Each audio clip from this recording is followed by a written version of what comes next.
Παιδιά, θα κάνουμε tryout σήμερα ένα παιδί. Ξεκινάμε με το 3.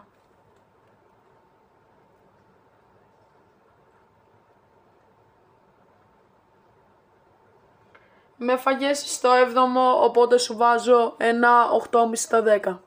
Λοιπόν, παιδιά, τώρα πάμε free build. Πάμε.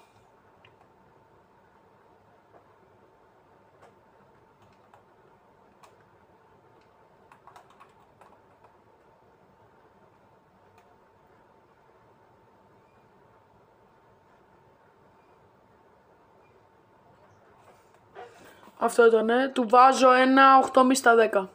Λοιπόν, πάμε ένα V1. Λοιπόν, wait.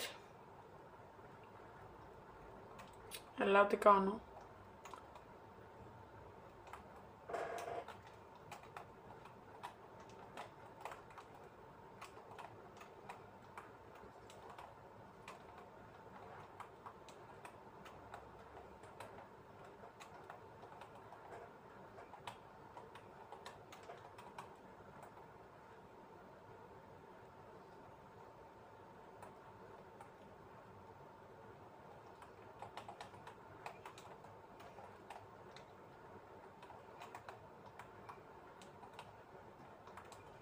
Έχω να πω από τώρα ότι είσαι πάρα πολύ καλός.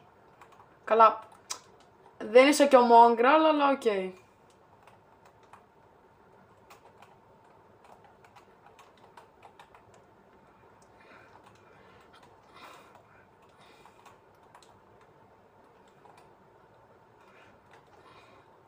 Ωραία. Αυτό ήταν το 1v1. Θα σου βάλω ένα 10 στα 10 γιατί προσπάθησες και ήσουν πάρα πολύ καλός. Οπότε αυτό ήταν το tryout, πέρασες.